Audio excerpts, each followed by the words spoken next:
paraphraser un de nos ministres dont les immeubles sont juste à côté. Un seul peuple, une seule nation, un seul ministère du plan de développement, un seul militant du plan de développement, une seule voix. Et c'est celle du LG. Je n'en dirai pas plus. C'est par ces mots forts et simples que le directeur du cabinet du ministre du Plan et de Développement a procédé ce lundi 10 juin 2017 à l'ouverture de la deuxième revue du plan annuel de son ministère.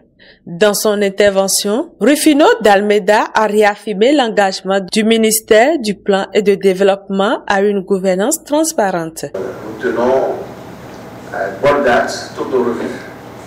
Bon, c'est vrai que la représentation de la structure étant récente, puisque c'est seulement, ça a été prévu dans le décret portant la structure type des ministères.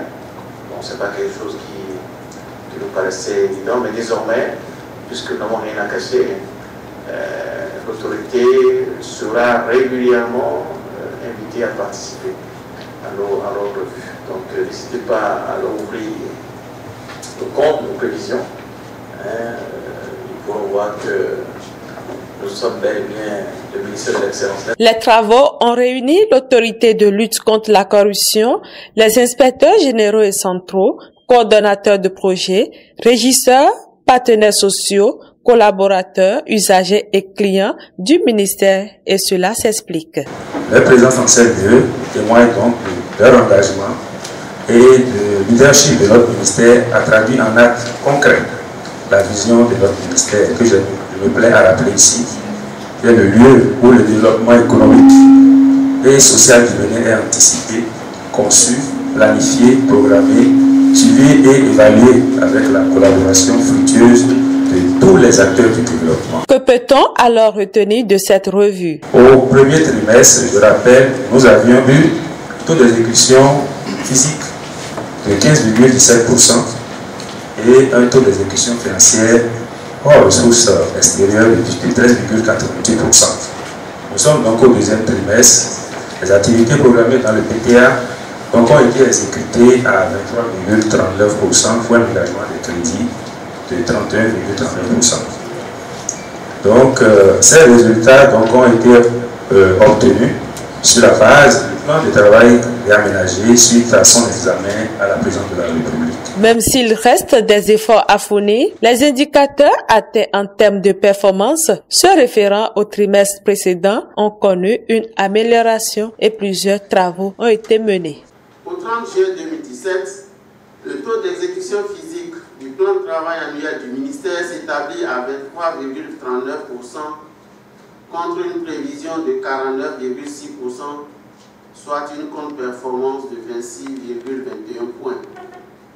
Quant au taux d'exécution financière hors dépenses de personnel, il s'établit à 31,39% pour une prévision de 27,11%, soit une performance de 3,68 points.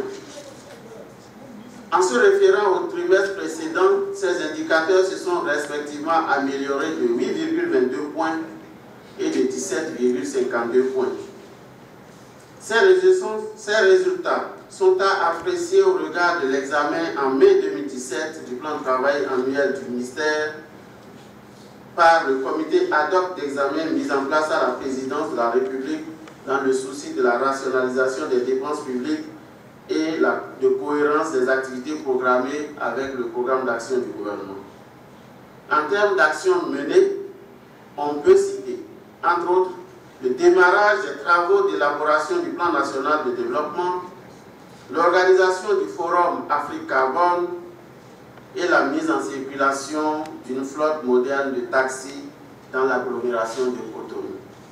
Mesdames et messieurs, des progrès sont réalisés, mais les efforts doivent être poursuivis au cours des 2 prochains trimestres pour lever les boulots qui ont entravé la mise en œuvre des activités programmées en vue de rattraper le retard accusé au cours du premier semestre. Des analyses ont été faites sur les résultats, puis des recommandations ont été formulées en vue de consolider les acquis et améliorer la performance du dit ministère.